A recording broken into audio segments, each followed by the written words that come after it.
శుభోదయం. క్రీస్తు యేసునందు ప్రియమైన దేవుని బిడ్డలారా, మన రక్షకుడైన యేసు క్రీస్తు యొక్క పరిశుద్ధ నామములో మీ అందరికీ ఉదయకాల శుభాలు తెలియజేస్తున్నాను. దేవుని యొక్క మహాకృపను బట్టి దేవుడు లాస్ట్ వీక్ అంతా మరి మనల్ని, మన కుటుంబాలని, మన బిడ్డల్ని ఆయన హస్తాల్లో రెక్కల చాటును భద్రపరిచి ఈ మరొక వీక్లో దేవుడు మనల్ని కూడా ప్రవేశపెట్టి ఈ ఉదయకాలం మరి ఆయన యొక్క చల్లని మెల్లని స్వరం వెనగినటువంటి కృపను దేవుడు మనందరికి దయచేసినందుకు మనందరం కూడా ఎంతగానో దేవునికి కృతజ్ఞతలు చెల్లించాల్సిన వారిగా ఉన్నాం. ఈ దినం మనం టీఎల్సీ అనే ఆహారంలో దేవుని యొక్క వాక్యాన్ని మన జ్ఞాపకం చేసుకుందాం. అపోస్తలుడైన పేతురు రాసినటువంటి మొదటి పత్రిక 4వ అధ్యాయం 7వ వచనాన్ని చదువుకుందాం. అయితే అన్నిటి అంతం సమీపమై ఉన్నది, కాగా మీరు స్వస్థ బుద్ధి గలవారై ప్రార్థనలు చేయుటకు మెలకువగా ఉండుడి. దేవుని బిడ్డలారా, ఉదయకాల సమయంలో దేవుడు శ్రేష్టమైనటువంటి 3 తలంపుల ద్వారా మనం హెచ్చరిస్తూ ఉన్నాడు. మొదటి తలంపు ఏంటంటే అన్నిటి అంతము సమీపమై ఉన్నది అంటున్నాడు. దేవుని బిడ్డలారా, ఈ మాట మనం గమనించినట్లయితే అన్నిటి యొక్క అంతమైనటువంటిది సమీపంగా ఉన్నది అనేది మనం ప్రస్తుతం చూస్తున్నటువంటి అనేక సూచనలే నిదర్శనాలు. ప్రపంచంలో జరుగుతున్నటువంటి విపత్తులు కానీ, దేశాల మధ్య జరుగుతున్నటువంటి పరిస్థితులు కానీ, ప్రస్తుతం మన దేశంలో మన రాష్ట్రాల్లో ఉన్నటువంటి పరిస్థితులు కానీ, ఇవన్నీ కూడా అన్నిటి అంతం. కొన్నిటినే కాదు, దేవుడు లేఖనాల్లో జ్ఞాపకం చేసినట్లుగానే మరి ఆయన కలుగు చేసిన సృష్టిలో అన్నిటికి కూడా అంతం ఉంది. అంతం లేనటువంటిది ఏంటంటే దేవుని వాక్యం, దేవుని ప్రేమ. ఈ లోకంలో అన్నిటికి కూడా అంతం ఉంది.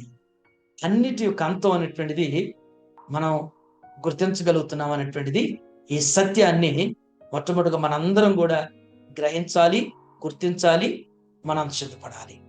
రెండవ తలంపు ఆ భాగంలో ఉన్నటువంటి రెండవ తలంపు ఏంటంటే కాగా మీరు స్వస్థ బుద్ధి గలవారై అంటున్నాడు. అంటే అన్నిటి అంత సమీపంగా ఉన్నది కాబట్టి వీటిని చూస్తున్నప్పటికైనా మీకు స్వస్థ బుద్ధి ఉండాలి అంటున్నాడు. నిజమే, స్వస్థ బుద్ధి అంటే మనకి తెలిసినటువంటి పదమే, తెలిసినటువంటి భావమే. అది అంటే ఎంతకు ముందు చెడ్డ బుద్ధి, చెడ్డ మనస్తత్వం ఉండవచ్చు, చెడిపోయినటువంటి మనస్తత్వం, చెడిపోయినటువంటి స్వభావం ఉండొచ్చు. అది బాగు చేయబడిన తర్వాత, అది క్యూర్ అయిన తర్వాత, స్వస్థత కలిగిన తర్వాత స్వస్థ బుద్ధి అంటే చెడ్డ బుద్ధి నుంచి మంచి బుద్ధి వచ్చిందనమాట. ప్రభు జ్ఞాపకం చేస్తున్నటువంటి మాట ఏంటంటే అంతం యొక్క సమీపం చూస్తున్నారు కాబట్టి మీరు ఆ చెడ్డ బుద్ధి, చెడ్డ మనసు, చెడ్డ హృదయాల నుంచి స్వస్థత పొంది స్వస్థ బుద్ధి కలిగినటువంటి వారు ఉండాలి అనేటువంటిది జ్ఞాపకం చేస్తున్నాను. చెడ్డ బుద్ధిలో ద్వేషం, అసూయ, కలహాలు, కక్షలు, కార్పణ్యాలు, ద్వేషాలు, ఆహాలు ఇవన్నీ కూడా చెడ్డ బుద్ధిలో ఉంటాయి. మరి స్వస్థ బుద్ధిలో అయితే ప్రేమ, మన ప్రభువులో మరి ఏ రీతి సుగుణాలు ఉన్నాయో దయ, కనికరం, వాత్సల్యత, క్షమించటం, ఇలాంటివన్నీ కూడా మరి స్వస్థ బుద్ధిలో మాత్రమే ఉంటాయి.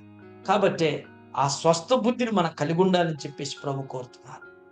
మూడవ తలం పక్కనటువంటి భాగంలో ప్రార్థన చేయటకు మెలకువగా ఉండి అంటున్నాడు. ప్రార్థనలు చేయటానికి మెలకువగలిగి ఉండాలి. మనం పరిస్థితులు చూస్తున్నప్పుడు నశించిపోతున్నటువంటి మన సోదరులను బట్టి, మరి దుర్భరమైనటువంటి పరిస్థితులను బట్టి, జరుగుతున్నటువంటి సంభవాలను బట్టి, ఈ సంఘటనను బట్టి నీవు నేను మెలకువగా ఉండి ప్రార్థించేటువంటి వారిగా, మెలకువగా ఉండి కనిపెట్టి నిరీక్షించేటువంటి విశ్వాసంలో మన జీవితం ఉండాలి. కాబట్టి దేవుని బిడ్డలారా, ఉదయకాల సమయంలో ప్రభు మనందరికి కూడా ఈ మాటల ద్వారా మనందరిని కూడా హెచ్చరిస్తూ ఉన్నాడు. మన జీవితంలో మనం మరి రాకడ యొక్క సమీపంగా మరి గుర్తుల ద్వారా మరి స్వస్థ బుద్ధి కలిగి మరి మెలకువగా ఉండి ప్రార్థన చేయుటకు పరిశుద్ధాత్ముడు మనందరిని కూడా స్థిరపరుస్తూ, సిద్ధపరుస్తూ ఆయన రాకడ కొరకు మనల్ని బలపరచగాక. ఆమేన్. ఈ దినం జన్మదినం జరుపుకున్నటువంటి మన సంఘ సభ్యులు స్నేహకు జన్మదిన శుభాకాంక్షలు తెలియజేస్తున్నాను. దేవుడి బిడ్డకు ఇలాంటి జన్మదినాలు ఇంకా అనేక అనుగ్రహిస్తూ సామెతల గ్రంథం 9:11 ప్రకారం నా వల్ల నీకు దీర్ఘాయువును, నీవు జీవించే సంవత్సరం అధికమవుతాను శ్రమించట్లుగా మరి దేవుడు బిడ్డకు అనేక దయాకిరీటాలు అనుగ్రహిస్తూ ఉన్నతమైనటువంటి భవిష్యత్తును దేవుడు స్నేహాకు దయచేయను గాక. ఆమేన్. దీవించావే సమృద్ధిగా నీ సాక్షిగా కొనసాగమని, ప్రేమించావే నన్ను ప్రాణంగా, నీ కోసమే నన్ను బ్రతకమని. ప్రార్థన చేసుకుందాం. మహోన్నతుడైన తండ్రి, కృపగల నాయన, మీకు వందనాలు చెల్లిస్తున్నాం ప్రభా. దేవా, ఈ ఉదయం ఈ వీక్ ప్రారంభ దినంలో శ్రేష్టమైన మాటల ద్వారా మాతో మీరు మాట్లాడి హెచ్చరికను నింపజేసిన విధానం బట్టి మీకు వందనాలు తండ్రి. అన్నిటి అంతం సమీపమైనదని మీ లేఖనాల ద్వారా మీరు మాకు జ్ఞాపకం చేస్తున్నట్లుగా అనేక ముగుర్తుల ద్వారా మీరు దేవా మమ్మల్ని హెచ్చరిస్తున్నందుకు, మాకు జ్ఞాపకం చేస్తున్నందుకు వందనాలు చెల్లిస్తున్నాం దేవా. వీటిని గుర్తిస్తున్నప్పుడు, వాటిని మేము చూస్తున్నప్పుడు నాయన, మేము ఏ బుద్ధి కలిగి ఉన్నాము దేవ, మంచి బుద్ధితో ఉంటున్నామో, చెడ్డ బుద్ధితో ఉంటున్నామో, ఒకవేళ నన్ను చెడిపోయినటువంటి స్వభావం, చెడిపోయినటువంటి బుద్ధి మాలో ఉంటే స్వస్థ బుద్ధిని మాకు దయచేయండి అయ్యా. స్వస్థత బుద్ధి నాయన, స్వస్థత కలిగినటువంటి మనస్సును, హృదయాన్ని మాకు మీరు దయచేస్తూ స్థిరపరచమని ప్రార్థన చేస్తున్నాం అయ్యా. మెలకుగా ఉండి ప్రార్థించమని మీరు జ్ఞాపకం చేశారు. ఆత్మీయ జీవితంలో ప్రభు మేలుకొని నశించిపోతున్న వారి కొరకు అయ్యా, పరిస్థితుల కొరకు అయ్యా, జరుగుతున్నటువంటి సంఘటనలు బట్టి నాయన ప్రార్థించేటువంటి ప్రార్థన ఆత్మను మా అందరికి మీరు దయచేయమని ప్రార్థన చేస్తాం అయ్యా. ఈ వీక్ లో నా తండ్రి బిడ్డలు చేరినటువంటి వారి పనుల్లో, వారి ప్రయాణాల్లో, వారి బాధ్యతలు మీరు తోడుగా ఉండి నడిపించిన ఆయన, ఆత్మీయమైనటువంటి నడిపింపు జ్ఞానం కలిగి మీ కృప చూపిస్తూ నడిపించమని ప్రార్థన చేస్తున్నాం అయ్యా. ఈ దినం నాయన జన్మదినం జరుపుకున్నటువంటి స్నేహాన్ని జ్ఞాపకం చేసుకోండి. బిడ్డకిచ్చినటువంటి దయాకిరీటను బట్టి వందనాలు ప్రభా. ఇలాంటి నాయన బర్త్డే సింగ్ అనేకం జరుపుకుంటూ విద్యలో, బుద్ధిలో, మీ దయలో, మనుషుల దయలో వర్ధిల్లేటువంటి కృప దయచేయండి. వారి తల్లిదండ్రుల ప్రభా, మరి ప్రకాష్ గారి యొక్క దంపతులను బట్టి మీకు వందనాలు చెల్లిస్తున్నాం ప్రభా. మరి వారిని, వారి సతీమణి, వారి ఇరువురి ఉద్యోగాల్లో బాధ్యతలు మీరు తోడుగా ఉండి మీ కృప చూపించండి.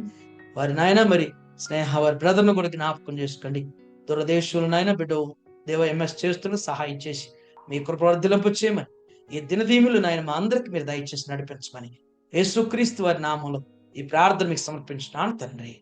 ఆమేన్. God bless you all.